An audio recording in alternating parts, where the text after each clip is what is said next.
हामी मन्त्री हुनको लागि, हामी सांसद हुनलाई त्यतिखेर कल्पना। हाम्रै जमानामा, हाम्रै जीवनकालमा हामीले यो देशको राजाको निरङ्कुश व्यवस्था फाल्दिन बन्द थियो। यदि फाल्यो भने ठिकै छ, फालेनौ भने पनि अर्को पिँढीलाई, हाम्रो सन्ततिलाई नयाँ बाटो देखाइने, हाम्रो अर्को पिँढीले फाल्नेछ भने। तर सौभाग्यवश हाम्रो जीवनकालमा हामीले 240 वर्षको निरङ्कुश व्यवस्थालाई हामीले ढाक्नलाई त्यो चिन्ता लाग्दैन। अरूले बनाइदिएर बन्ने, अहिले चाहिँ हटाएर हट्ने होइन। आफ्नो दृष्टिकोण अनुसार, आफ्नो विचार अनुसार अगाडि बढ्ने कुरा। हामी जहाँ गएर पनि पौडी खेर पार गर्ने हैसियत राख्नुपर्छ, हिम्मत राख्नुपर्दछ। कसले के गर्ला, कसले हटाइदेला। आफ्नो क्षमता, योग्यता, इमानदारिता, इच्छा शक्ति, नेतृत्व गर्ने क्वालिटी, हैसियत भएन भने त जहिले पनि थालिन्छ। प्रकारको ध्रुवीकरण हुन्छ।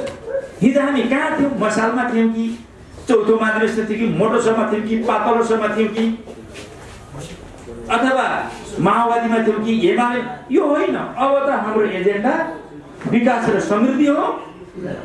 नाम के हो छोडिदिनुहोस्। हिजो राजनीतिक क्रान्तिमा अभ्यस्त भएका मानिसहरू, नेताहरू विकास र समृद्धिको एजेन्डामा अहिले धुलमुलाएको के दिमागमा चाहिँ अलिकता चाहिँ विकास र समृद्धिको एजेन्डामा अभ्यस्त नभएको स्थितिबाट गुजिरहेको। साथीहरू कहिले मोटो सब हुनुभयो, कहिले नेकपा हुनुभयो, कहिले पातलो सब हुनुभयो, त्यसपछि माओवादी हुनुभयो, एकातिर अरू पनि त्यस्तै गर्नुभएको छ। यो प्रक्रिया पनि हाम्रो चाहिँ केपी शर्मा ओली पनि पहिला झापा विद्रोह हुँदै विभिन्न किसिमका नाम हुँदै यहाँ आइसक्नु भएको छ। यसको मतलब हामीले कम्युनिस्ट छोडेर काङ्ग्रेस हुनुपर्छ, रापर हुनुपर्छ भन्ने कुरा त्यहाँ अर्थ लाग्दैन। बाटै छोडेर हिँड्नुभयो। यदि बाबुराम भट्टराईको पछि लागेको मेरो के हुन्थ्यो? निकट मानिन्थे। ल बाबुराम भट्टराईले स्टेप बिगार्नुभयो। अब माओवादी केन्द्रमा भएका साथीहरूले पनि मैले भन्ने गरेको छु, रसी गल गई यहाँ छ गया। कदर गर्ने हो भने यो संसद कानुनी रूपले कुनै कारणवश कोही नेताले, साथीहरूले हटाइदिनु भयो भने पनि मलाई चिन्ता छैन। उहाँहरूले सोच्न पर्ने स्थिति छ। देशको राजनीतिक स्थिति ज्यादै नै उतार चढावको बीचबाट अगाडि बढिरहेको छ। घटनाक्रमहरू दिन प्रतिदिन नयाँ राजनीतिक परिस्थितिहरू जन्मिँदै अगाडि बढिरहेको छ र राजनीतिक उतार चढाव र यो परिस्थितिले ठुल्ठुला सम्भावना र ठुल्ठुला चुनौतीहरू उत्पन्न भइरहेका छन्। यो हामी सबैलाई जानकारी छ र मैले यो भनिरहनु पर्ने, दोहोऱ्याइरहनु पर्ने धेरै आवश्यकता छ जस्तो मलाई लाग्दैन। जहाँसम्म हामीले संविधान निर्माण गरिसकेपछि, राज्य व्यवस्थामा परिवर्तन ल्याइसकेपछि र हामीले विगतमा निर्वाचनमा वामपन्थीहरूको जन्ने 2/3 बहुमतको जनमत हासिल गरिसकेपछि मैले यहाँहरूलाई के जानकारी गरौँ भने देशमा अब राजनीतिक क्रान्तिको एक हदसम्म अन्त्य भयो। अब विकास र समृद्धिको महान यात्रामा हामी अगाडि बढ्यौँ भनेर हामी सत्ता पक्ष प्रतिपक्ष सबैले उद्घोष गरे। तर नेकपा भन्नुहोस्, नेपाल कम्युनिस्ट पार्टी नेकपामा एउटा अन्तर्विरोध जन्मियो। त्यो अन्तर्विरोध त्यो विचार राजनीतिसँग, योजना र कार्यक्रमसँग, विधि र प्रक्रिया मापदण्डसँग, राष्ट्र जनता र विकास र समृद्धिसँग कम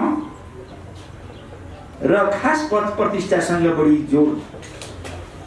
पद प्रतिष्ठाको कारणले त्यो अन्तर्विरोध पैदा भयो र हामीले त्यो अन्तर्विरोधलाई विचार राजनीतिमा केन्द्रित गर्न र विचार राजनीतिको आधारमा पार्टीलाई बचाउनको लागि, एकताबद्ध गर्नको लागि हामी लड्यौँ, हामीले कोसिस गर्यौँ। तर एक थरी साथीहरू, नेताहरू, सांसदहरू आफ्नै प्रधानमन्त्री सर्वसम्मत नेता पहिलो अध्यक्षलाई कारबाही गर्ने, अपदस्थ गर्ने, सडकमा लगेर पछार्ने उद्देश्यका साथ अगाडि बढ्नु।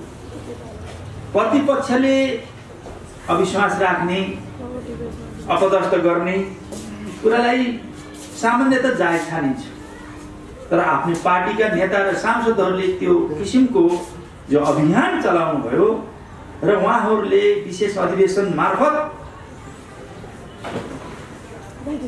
सरकारलाई अविश्वासको प्रस्ताव पेश गर्ने उद्देश्यले अगाडि बढिसकेपछि देशमा गम्भीर सङ्कट आउने, देशमा अस्थिरता आउने, अशान्ति हुने, एक प्रकारले भन्यो भने हामीले लडेर ल्याएको व्यवस्था, संघीय गणतन्त्र र संविधान नै नरहने खालको स्थिति सिर्जना होला, अन्तर्विरोध होला भन्ने लाएर अब यो अस्थिरताबाट बचाउन, परिवर्तनका मुद्दाहरूलाई बचाउन, विकास र समृद्धिलाई निरन्तर दिन को लागि त्यो संसदलाई विघटन गरेर नयाँ ताजा जनादेशमा जानु आवश्यक ठानियो। यद्यपि त्यो पहल, त्यो अभियान भनौँ, त्यो निर्णय बाध्यता थियो, रहरको कुरा थियो, बाध्यता थियो र हामी निर्वाचनको लागि हामी तयार भयौँ र त्यो निर्वाचन गराउनको लागि हामी सरकारमा पनि सहभागी भयौँ। निर्वाचन गराउनको लागि, राजनीतिक स्थिरताको लागि हामी सरकारमा सहभागी भयौँ। हामी सबैलाई जानकारी छ, सर्वोच्चले संसद पुनर्स्थापना गरिदियो। यद्यपि त्यो हाम्रो पक्षमा निर्णय थिएन, हामी त निर्वाचनमा जाने भनेका थियौँ, संसद पुनर्स्थापना गरिदियो, तर सर्वोच्चको निर्णयलाई हामीले लागू गर्ने, त्यसलाई मान्ने भनेर अगाडि बढ्यो र दोस्रो फेरि कटेलजीको चाहिँ मुद्दा अनुसार नेपाल कम्युनिस्ट पार्टीको लागि उहाँले आफ्नो भएको दावा गरेर मुद्दामा जानुभयो। त्यो मुद्दामा पनि हामीले हाल्यौँ। एक प्रकारले भन्यो भने संसद विघटन गर्ने भन्ने हाम्रो निर्णयमा पनि हामीले हार्यौँ र पार्टी, नेपाल कम्युनिस्ट पार्टी नेकपाको विषयमा पनि हामीले हार्यौँ त्यो मुद्दामा पनि। तर हार्दा हार्दै पनि सर्वोच्चको निर्णयलाई, दुवै निर्णयलाई हामीले सम्मान गर्ने र कार्यान्वयन गर्ने, इमान्दारीपूर्वक कार्यान्वयन गर्ने भनेर हामी अगाडि बढ्यौँ। अब देशमा अहिले नयाँ परिस्थिति सिर्जना भएको छ। यी दुवै प्रकारका मुद्दा हामीले हारिसकेपछि नयाँ परिस्थिति सिर्जना भएको छ। हामी दोस्रो मुद्दामा हामीले हारिसकेपछि सर्वोच्चले नेपाल कम्युनिस्ट पार्टी कटेलजीलाई जिम्मा लगाएको छ, उहाँले जित्नु भएको छ र नेपाल कम्युनिस्ट पार्टी भनेर एकतामा रहेका नेकपाका सम्पूर्ण नेता कार्यकर्ताहरूलाई पूर्व समूहमा फर्किनको लागि निर्देशित गरिएको छ। यसकारणले हामी नेकपा भइसकेका थियौँ। पूर्व एमाले र पूर्व माओवादी केन्द्र विघटन गरेर नेपाल कम्युनिस्ट पार्टी नेकपा बनिसकेका थिए। अब पूर्व समूह फर्किनुहोस् भनिसकेपछि हामी त कोही यता कोही उता भइसकेका थियौँ। वैचारिक रूपले हामी बिचमा जब नेपाल कम्युनिस्ट पार्टी भइसक्यौँ र नेपाल कम्युनिस्ट पार्टी भइसकेपछि जुन किसिमको विचारको सङ्घर्ष चलिरहेको थियो, यद्यपि त्यो पद प्रतिष्ठामा केन्द्रित थियो, तर त्यो चिन्तन विचारसँग सम्बन्धित थियो। हामीले सबैले भनेका थियौँ, राष्ट्रले भनेको थिए, म दोहोऱ्याएर भन्न चाहन्छु, अब राजनीतिक क्रान्तिको एकसम्म अन्त्य र विकास र समृद्धि आर्थिक क्रान्तिको एजेन्डा अगाडि बढ्यो। हामी समाजवादमा पुग्ने लक्ष्य राखेर हामी अगाडि बढ्यौँ भन्यौँ।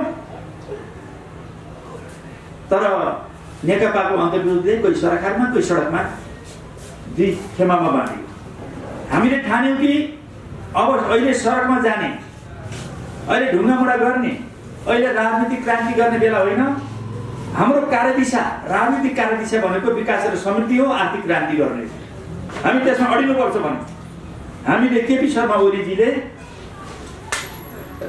शान्ति र स्थिरता, विकास र समृद्धिको एजेन्डालाई बोक्नुभयो। हामी उहाँसित सहकार्य गर्यौँ नेकपा छँदा।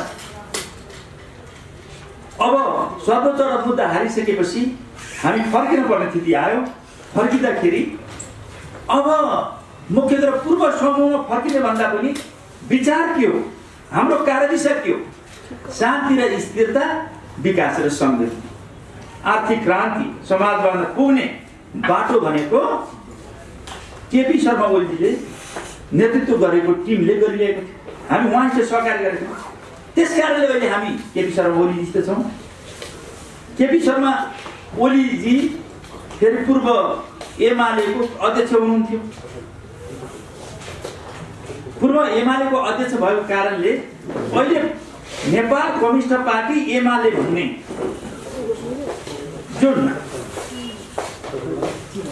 बाध्यतावश भन्नुहोस्, सर्वोच्चले गरेको निर्णयलाई कार्यान्वयन गर्ने सन्दर्भमा पछि फर्किनु पर्ने स्थिति आयो।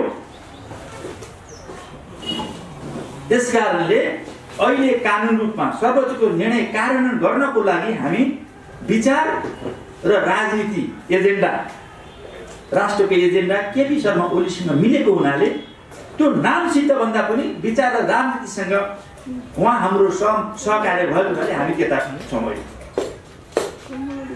कतिपय साथी पूर्व माओवादीमा हुनुहुन्छ र पूर्व माओवादी केन्द्रले अहिले त्यो विचार बोकिरहेको देखिँदैन। यो बिचका गतिविधिहरूबाट त्यो स्पष्ट हुन्छ।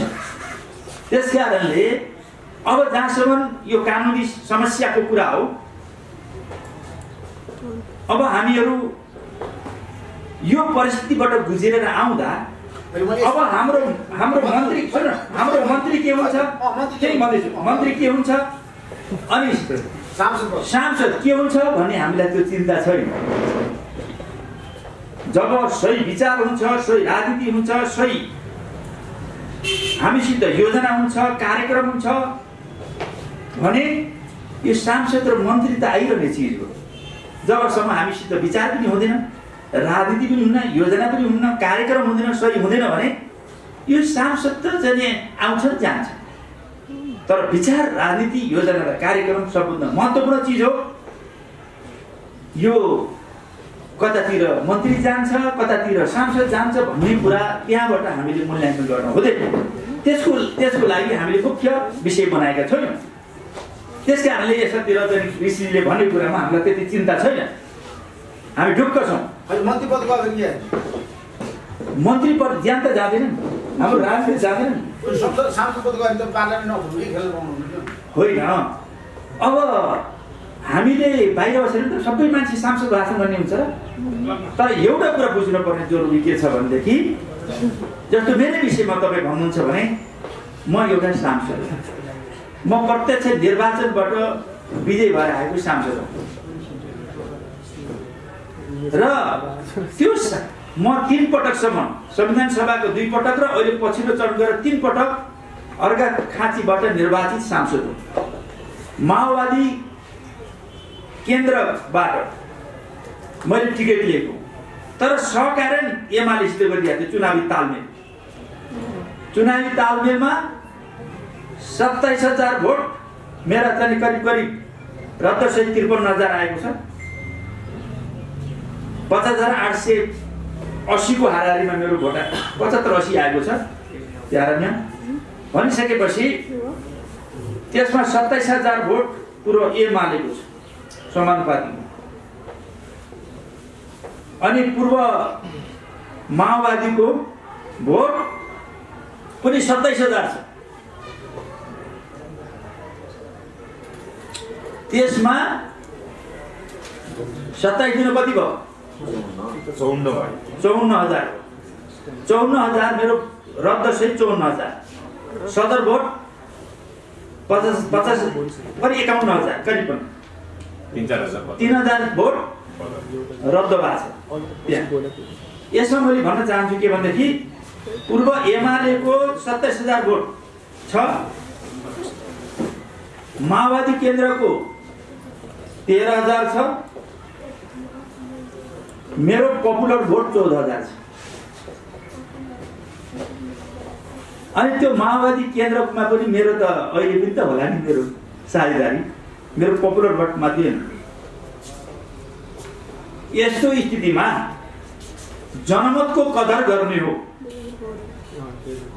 जनमतको कदर गर्ने हो भने पनि मेरो हकमा भन्नुहुन्छ, अरूको हकमा पनि सही होला। जनमतको कदर गर्ने हो भने यो संसद कानुन रूपले कुनै कारणवश कोही नेताले साथीहरूले हटाइदिनु भयो भने पनि मलाई चिन्ता छैन, उहाँहरूले सोच्न पर्ने स्थिति छ। मन्त्रीजी, तपाईँलाई चाहिँ आज त्यसो भए पूर्व माओवादी केन्द्रको नेता भन्दा गर्व छ कि अब एमालेको अहिलेको नेकपा एमाले जसरी अदालतले बिउताइदिएपछि नेकपा एमालेको नेता भन्दा गर्व छ? किनभने तपाईँको यो स्थिति बन्नुमा त हिजो जनयुद्धको भूमिका थियो होला नि होइन? जनयुद्ध भनेपछि हामी त पहिला त चाहिँ म त मसालमा थिएँ,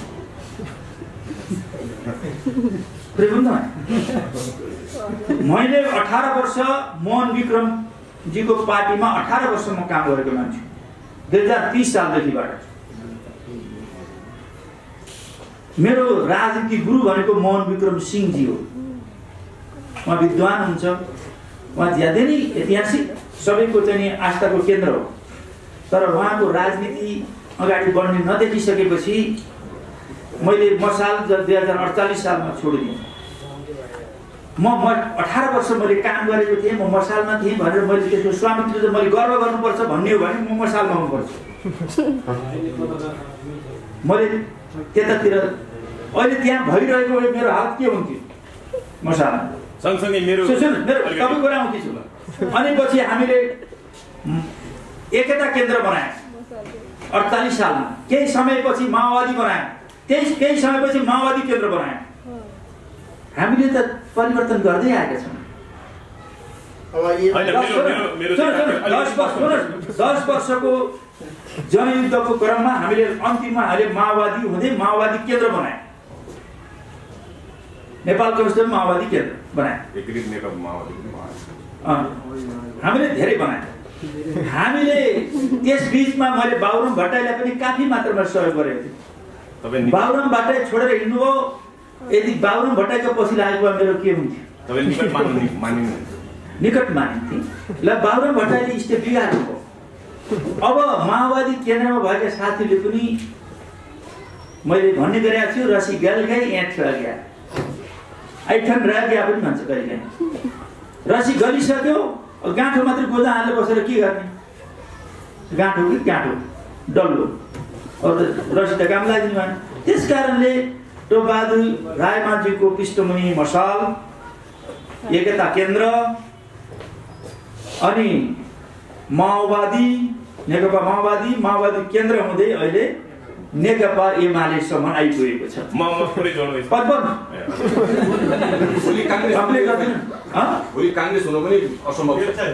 त्यो हुँदैन। म कम्युनिस्ट आन्दोलनमा नै कम्युनिस्ट दर्शन विचारमा नै बाट हुने कुरा हो। र मैले भन्न खोजेको कुरा के छ भन्नुहुन्छ भने अरू साथीहरू पनि धेरै परिवर्तन गरेका छन्। धेरै साथीहरू कहिले मोटो सह हुनुभयो, कहिले नेकपा हुनुभयो, कहिले पातलो सह हुनुभयो, त्यसपछि माओवादी हुनुभयो, एकता केन्द्र अरू पनि त्यस्तै गर्नुभएको छ। यो प्रक्रिया पनि हाम्रो चाहिँ केपी शर्मा ओली पनि पहिला झापा विद्रोह हुँदै विभिन्न किसिमका नाम हुँदै यहाँ आइसक्नु भएको छ। यसको मतलब हामीले कम्युनिस्ट छोडेर काङ्ग्रेस हुनुपर्छ, रापरल हुनुपर्छ भन्ने कुरा त्यहाँ अर्थ लाग्दैन। कम्युनिस्ट भित्रैका विभिन्न नामहरू बेला मौकामा आवश्यकता अनुसार बदलिँदै जान्छ, परिवर्तन हुँदै जान्छ। र यो पनि फेरि अहिले जुन किसिमको नेकपा एमाले भन्ने चिज छ, हामी के छ भन्नुहुन्छ भने हामी त नेकपा नेपाल कम्युनिस्ट पार्टी भइसकेका छौँ। यो सर्वोच्चको निर्णय मान्न पर्ने स्थितिको कारण त्यहाँ जान पर्ने स्थिति आएको छ। बुझ्नु? त्यस कारणले यो कोही आवश्यकता हुन्छ, कोही बाध्यता हुन्छ, हैन? यो हुन्छ। त्यसकारण माओवादी किन भट्न सक्ने सम्भावना छैन? माओवादी क्षेत्रमा अहिले तत्काल सम्भावना छैन। यसैमा मैले पनि जोडेँ तपाईँले त्यत्रो माधव नेपाल त्यत्रो भन्नाले अब सर्वोच्च अदालतले बिउता दिएपछि पार्टी एकता भन्नाले आन्तरिक पार्टी एकता गरेर जानुपर्नेमा अब अनौपचारिक बैठकबाटै आफ्नो गुटको भेला बोलाएर माधव नेपाललाई साइड लगाइदिनु भयो।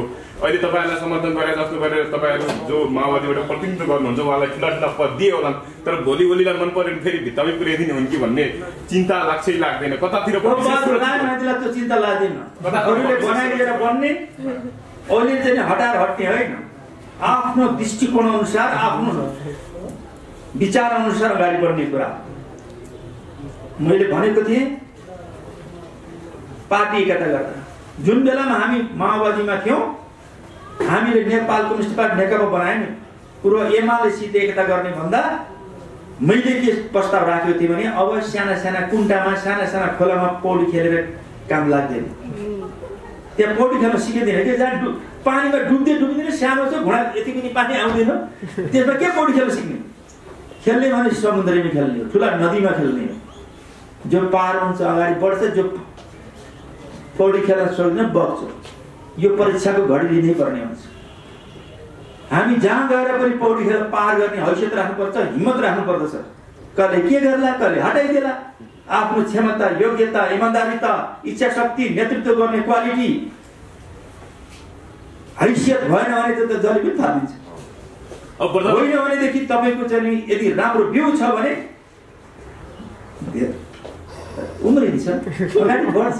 वर्तमान सरकारको भविष्य के देख्नु भएको छ? यही सरकारले अब आगामी चुनाव गराउँदा यो संसद पुरा कार्यकाल रहेर अथवा के होला? अब तपाईँहरू त विश्वासको मत लिनुपर्ने अवस्था आइसकेको छ, किनभने माओवादी केन्द्रले फिर्ता लिएला केही दिन पछाडि। मैले सुरुमै भनेको छु, अहिले त चाहिँ दुईटै चाहिँ हामीले मुद्दा हारेको नि नकारात्मकमा सकारात्मक हुन्छ। हाम्रो लागि नकारात्मक हो, तर सकारात्मक बदल्ने हैसियत राख्नुपर्छ। यो नकारात्मक परिस्थितिलाई, यो हारलाई हामीले जितमा बदल्न सक्छौँ। भनेपछि केही समय पछाडि सरकार ढल्यो भने केही आपत्ति हुँदैन? सरकार हर परिस्थितिको लागि तयार हुनुपर्ने हुन्छ। हामी यो ठाउँमा आउला भनेका पनि थियौँ, युद्ध गर्दा हामी सही भइएला कि नभइएला भनेको थियौँ। हामी मन्त्री हुनको लागि, हामी सांसद हुनलाई त्यतिखेर कल्पना। हाम्रै जमानामा, हाम्रै जीवनकालमा हामीले यो देशको राजाको निरङ्कुश व्यवस्था फाल्दिनु पर्ने थियो। यदि फाल्यो भने ठिकै छ, फालेनौँ भने पनि अर्को पिँढीलाई, हाम्रो सन्ततिलाई नयाँ बाटो देखाइने, हाम्रो अर्को पिँढीले फाल्नेछ भने। तर सौभाग्यवश हाम्रो जीवनकालमा हामीले 240 वर्षको निरङ्कुश व्यवस्थालाई हामीले ढाल्यौँ। यो सौभाग्य त्यति मात्रै होइन, त्यो व्यवस्थालाई ढाल्ने मात्रै होइन कि अर्को विकास र समृद्धिको लक्ष्य पुरा गर्ने दिशातिर अगाडि बढ्यौँ। एउटा व्यवस्थालाई फाल्यौँ, अर्को व्यवस्था ल्यायौँ, नयाँ संविधान बनायौँ र अब विकास र समृद्धिको एजेन्डामा हामी अगाडि बढ्दैछौँ। र त्यो बेला अब हिजो राजनीतिक क्रान्तिमा अभ्यस्त भएका मानिसहरू, नेताहरू विकास र समृद्धिको एजेन्डामा अहिले धुलमुलाएको के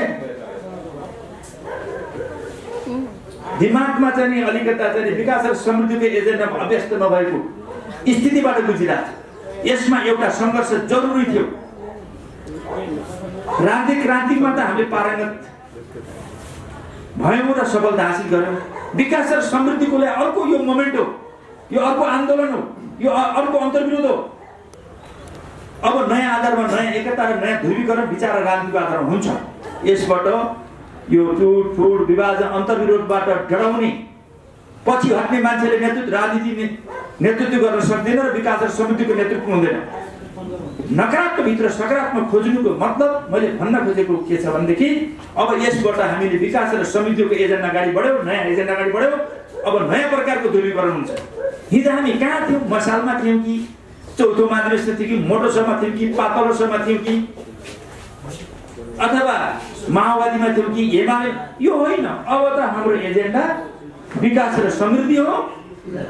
नाम के हो छोडिदिनुहोस्। अहिले सबभन्दा पहिले त नेपाल कम्युनिस्ट पार्टी थियो, यसलाई परिमार्जित र परिष्कृत गर्दै गर्दै यहाँ आइसक्यो। हामी त्यही घोचो समातेर बसेनौँ। हामीले आफूलाई पनि परिमार्जित र परिष्कृत गर्दै जानुपर्ने हुन्छ। यही ठाउँमा मात्र पुरानै विचारले, पुरानै योजनाले, पुरानै कार्यक्रमले, पुरानै लक्ष्यले हाम्रा अहिलेका आवश्यकता पुरा हुँदैन। दुईटा प्रश्न छ। काशी जाने कुतीको बाटो हिँडेर हुँदैन, काशी जानुपर्ने छ, कुतीको बाटो हिँडेर काशी पुग्दैन। त्यस कारणले काम कुरो एकातिर कुम्लोको ठिमीतिर विकास र समृद्धिको एजेन्डा छ। अनि पछि हामी अर्कै जाने विचार लिएर हुँदैन।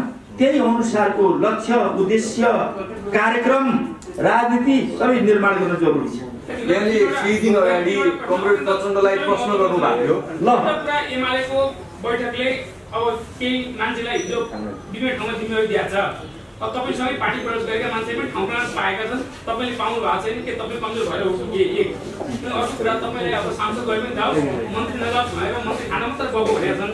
एउटा कुरा तपाईँ जनताले धेरै आलोचना गरे मन्त्रीलाई छोडिदिन्छु म केपी ओलीलाई सहयोग मात्र गएर पछि पढ्छु भन्नुहुन्छ भन्नु। अनि अर्को कुरा एमाले धेरै विवादमा भइरहेको छ। अब सरकार सङ्कटमा परिरहेको छ भने जसोबाट एउटा बुकलाई चाहिँ लिएर चाहिँ सरकार बनाउने भन्ने तपाईँको तयारी सुनेको छ, त्यो हो कि होइन? अनि सरकार टिकाउन तपाईँ पार्टीले के गरिरहेको छ भन्ने सबै प्रकारका सम्भावनाको खोजीमा हामी छौँ। सबै प्रकारका एमाले विवाद जनसङ्कट देख्यो नि त। अब हिजोको दिन गतिविधिले एमाले एक भएकाला अब हामीले एमाले एक भएर नजाँदा पनि त हामी यो विचारमा थियौँ नि त। 138 पुग्न गाह्रो छ नि त। हामीले 138 पुग्ने भएदेखि हामी यता लाग्ने न त नलाग्ने भन्ने पनि हुँदैन कुरो पनि। त्यो धेरै दीर्घकालीन सोचेर गरिएका सुविचारित रूपमा गरिएका निर्णयहरू बुझ्नु। धेरै अप्ठ्यारो स्थितिमा हामी चाहिँ सहकार गरेको स्थिति हो। 3 वर्षसम्म केपी ओलीको नेतृत्वमा साथीहरू 3 वर्षसम्म मन्त्री हुनुभयो। हामीले कहिले पनि मन्त्री बनाउनुहोस् भनेर कहिले इच्छा राखिएन। यो कुरा बुझ्नु होला मन्त्रीको कुरा। कहिले इच्छा राखिएन। कहिले टोपबहादुर राईले प्रस्ताव राखेन मलाई मन्त्री चाहियो भन्छ। जति मन्त्री भयो पहिले इच्छा राखेर माग गरेर होइन। कहिले साथीहरू त्यो माग गरेर पनि हुने गर्नुहुन्छ, कोही बेला त्यस्तो लाग्छ। टोपबहादुर राईले त्यो लाग्छ। मन्त्रीजी एउटा कुरा स्पष्ट पार्नुहोस्, यहाँले 2-4 दिन अगाडि एउटा सभामा भन्नुभएको थियो कमरेड प्रचण्ड क्यान्टोनमेन्टको 19 अर्ब खोइ भनेर भन्नुभएको थियो। तर तपाईँ क्याबिनेटमा भएको मान्छेले सार्वजनिक स्थानबाट प्रश्न सुन्ने भन्दा पनि क्याबिनेटबाट 19 अर्ब चाहिँ यहाँ रहेछ है भनेर जनतालाई देखाउनु पर्ने थियो। त्यसको जवाब जनतालाई कहिले दिनुहुन्छ? एउटा अर्को लोड सेडिङ सुरु भइसकेको छ। विद्युत प्राधिकरणका एमडीले भन्नुभएको छ जलाशयमा पानीको मात्रा कम भयो, लोड सेडिङ हुन सक्छ भन्नुभएको छ। उहाँले लोड सेडिङको औपचारिक तालिका कहिले आउँछ? मजाले स्पष्ट गर्ने ठाउँ दिनुभयो। यो प्रश्न सोधेर जनताहरूलाई एउटा कुरा के छ भने चाहिँ जो क्यान्टोनमेन्टको कुरा हो, त्यो कुरा बुटोलमा एउटा पूर्व जनमुक्ति सेनाको भेला थियो। त्यो जनमुक्ति सेनाको भेलामा उहाँहरूले कुरा उठाउनु भयो। व्यापकमै विषय कुरा उठाउनु भयो। पहिले पनि उठिरहेको थियो। त्यो उठिसकेपछि त्यहाँको चाहिँ एउटा नेताको हिसाबले, त्यहाँको एउटा अतिथिको हिसाबले मैले भन्नुपर्ने कुरा हो। मैले भनेको कुरा के थियो भने हो यी कुरा उठेका छन्। यस विषयमा कुनै न कुनै निकायले कुनै कुनै सन्दर्भमा यसको खोज नीति हुनेछ। मैले यति भनेको, मैले आफै उब्जाएर भनेको होइन। उठेको प्रश्नलाई मैले यसरी जवाब दिएको थिएँ। अब मिडिया हुनुहुन्छ, तपाईँको साथी हुनुहुन्छ, अलिकति यसो पायो भने तलमाथि गराइदिनुहुन्छ, त्यो छँदैछ। त्यसमा मेरो कुनै आपत्ति छैन। तर चाहिँ मिडिया यस्तो हुनुपर्दछ कि फेक न्युजहरू दिनु। यो फेक न्युज भन्न खोजे होइन, कुनै पनि मिडियाले अलिकता सूचित जनतालाई यथार्थ सूचित गर्ने न्युज र भ्युज वास्तविक हो भने देश सिस्टममा जान्छ। अहिले हाम्रो देश अझै सिस्टममा गइसकेका छैन। हामी राजनीति नेताहरू पनि सिस्टममा गइसकेका छैनौँ। त्यो सङ्क्रमणकालीन अवस्थामा भएको लागि न्युज पनि यस्तो भयो भन्ने लाग्दछ। तर न्युज र भ्युज भिजन बरु आफ्नो विचार हुन्छ, तर न्युज इमान्दारीपूर्वक दिनुपर्ने। न्युजमा तलमाथि गर्नु जस्तो यहाँ आइरहेको छ नि, तपाईँले यसो फेसबुकहरू यताउति हेर्न थाल्नुभयो भने दिमाग खराब हुन्छ। उल्टा पुल्टा गरिदिएको छ हो, पुरै 180 डिग्री फर्काइदिया हुन्छ। त्यो कुरोमा तपाईहरु जस्ता साथीहरूले अलिकता न्युज जाने इमानदारीपूर्वक सत्य तथ्यमा आधारित हुनुपर्छ र त्यो बङ्गाएर दिनु हुँदैन। क्याबिनेटले 19 अर्बको खोजी गर्दैन त्यसमा हैन, हामी त्यसको अध्ययनमा छौं र चाहिँ अब त्यो विभिन्न निकायहरूबाट त्यो खोजी नीति होला, प्रश्न उठेको छ, त्यसको औचित्य र आवश्यकताको आधारमा त्यसलाई अगाडि बढ्छ। जहाँसम्म अर्को प्रश्न तपाईले उठ्नु भएको थियो लोड सेडिङको कुरा। टोपबहादुर रायमाझी 2072 सालमा पनि ऊर्जा मन्त्रालयमा थिएँ म। तपाईँहरू जस्ता साथीहरू हुनुहुन्छ, सायद सबैलाई मैले आरोप लाउँदैन, कोही साथीहरूले यस्तो पनि गरिदिनु भयो। अहिले पछिल्लो यति बेला आयो टोपबहादुर रायमाझीले 18 घण्टा लोड सेडिङ बनाएको मान्छे हुन् न होइन। मैले 18 घण्टा लोड सेडिङ बनाउने मान्छे को म? जुन बेलामा म ऊर्जा मन्त्री भएको थिएँ 18 घण्टा लोड सेडिङ थियो, मैले बनाएको थिएन, पहिलेदेखि थियो। त्यति भन्न सक्नु भएन। टोपबहादुर रायमाझीले 18 घण्टा लोड सेडिङ बनाएको व्यक्ति भन्छ। त्यो 18 घण्टा लोड सेडिङ बनाएको भएको अवस्थामा म ऊर्जा मन्त्रालयमा छिरेको थिएँ। जुन बेलामा विनाशकारी भूकम्प गएको थियो, त्यो भूकम्पले देश तहस नहस भएको। राहत, उद्धार र पुनर्निर्माणका कामहरू त्यतिकै जिम्मेवारीपूर्ण तरिकाले गर्नुपर्ने अप्ठ्यारो स्थिति। त्यही बेलामा नाकाबन्दी थियो, नाकाबन्दीको सामना गर्नुपर्ने। त्यस्तो बेलामा 18 घण्टा लोड थियो, 3टा सङ्कट थिए। भूकम्प, विनाशकारी भूकम्प, नाकाबन्दी, लोड सेडिङ, यो 3टा सङ्कट थिए। जुन बेलामा मन्त्रालयमा गएको थिएँ 72 सालमा, त्यो देखिसकेपछि यो लोड सेडिङ कसरी मुक्त गर्ने भन्ने मैले एउटा कार्यदल बनाएँ। लोड सेडिङ मुक्त गर्ने कार्यदल बनाएँ, कार्ययोजना बनाइयो। 79 बुँदा, त्यो पढ्नु होला। टोपबहादुर रायमाझीको नेतृत्व बनाए 79 बुँदा कार्यदल। जो कसैले पनि त्यो कार्यदल, त्यो चाहिँ 79 बुँदा चाहिँ त्यो मास्टर प्लानलाई कसैले अस्वीकार गर्दैन कि त्यसैले लोड सेडिङ मुक्त गर्नको लागि त्यसले आधारभूतको रूपमा काम गर्यो भनेका छन्। जहिले ऊर्जा मन्त्रालयमा सोध्नुहोस्। अहिले त्यसैले अहिले फेरि दोस्रो पटक म फेरि ऊर्जा मन्त्रालयमा गएको छु। अहिले अर्को सङ्कट छ, एउटा राजनीति सङ्कट छ, तपाईँ देखिरहनु भएको छ, अस्थिरता छ। अर्को विनाशकारी कोरोना भाइरस छ। यस्तो बेलामा म ऊर्जा मन्त्रालय गएको छु। अहिलेको सङ्कट भनेको विद्युत उत्पादनको होइन, जो कुरा 79 बुँदे मास्टर प्लानले उत्पादनलाई ल्याइरहेछ। अहिलेको सङ्कट भनेको बढी उत्पादन भयो, हुने भयो, अब यसको खपत कसरी गर्ने, बिक्री कसरी गर्ने, निर्यात कसरी गर्ने भन्ने चुनौती छ। बुझ्नु, अहिले जो बेलामा कहाँ झ्याप्प विद्युत जान्छ त्यो लोड सेडिङको कारण होइन, लोड सेडिङ हुनेवाला छैन। यो बुझ्दा हुन्छ। कुरो के हो भनेदेखि हामीसँग संरचना 100औं वर्षको संरचना छ, हामीसँग उत्पादन छ। त्यो संरचना कमजोर संरचना भएको हुनाले अब फेरि त्यो ट्रान्समिसन लाइन, सब स्टेसन लगायतको जो संरचना छ त्यसलाई फेरि आधुनिकीकरण गर्न जरुरी छ। अर्को मास्टर प्लान चाहियो त्यहाँ। हामी यसको तयारीमा छौँ र जब त्यो संरचना बन्छ, अहिलेको सङ्कट भनेको लोड सेडिङ होइन, अहिलेको सङ्कट भनेको विद्युत खपत कसरी गर्ने र बिक्री कसरी गर्ने भन्ने, उत्पादन बढी हुनेवाला छ। झ्यापझ्यापत्ती किन गइरहेको छ? मैले भने संरचना कमजोर, पुरानो संरचना भयो, देशव्यापी रूपमा पुरानो 50औं वर्षको 100औं वर्षदेखि पुरानो संरचना छ, त्यसलाई आधुनिकीकरण गर्नुपर्ने आवश्यकता छ। अहिले आधुनिक हाम्रो ट्रान्समिसन लाइन मेचीदेखि महाकालीसम्म, पूर्वदेखि पश्चिमसम्म, उत्तरदेखि दक्षिणसम्म सबै कोशी, गण्डकी र कर्णालीको रिभर बेसिनमा सबै नदीहरूमा एउटा मास्टर प्लान, ट्रान्समिसन लाइनको मास्टर प्लानको अहिले बनाइसकियो। अब त्यसको फेरि के छ भने त्यसलाई कार्यान्वयन गर्नको लागि युद्धस्तरमा हामी लाग्दैछौँ र जति देशमा 20-30 हजार 50 हजार जति हामीसित चाहिँ त्यो इनर्जी उत्पादन हुन्छ, देशमा खपत गर्ने र विदेशमा बेच्ने अर्को मास्टर प्लानको लागि हामी तयारीमा लागिरहेका छौँ, युद्धस्तरमा लागिरहेका छौँ। अब भारतबाट बिजुली किन्न जरुरी छैन, त्यसो हामी आत्मनिर्भर भइसक्यौँ। आत्मनिर्भर भइसकेका छौँ। अब सायद हामी भदौको आसपासमा हामी चाहिँ आत्मनिर्भर हुन्छौँ। जब अपर तामकोसी आउँछ नि त्यसपछि हामी आत्मनिर्भर हुन्छौँ। Thank you so much. Thank you.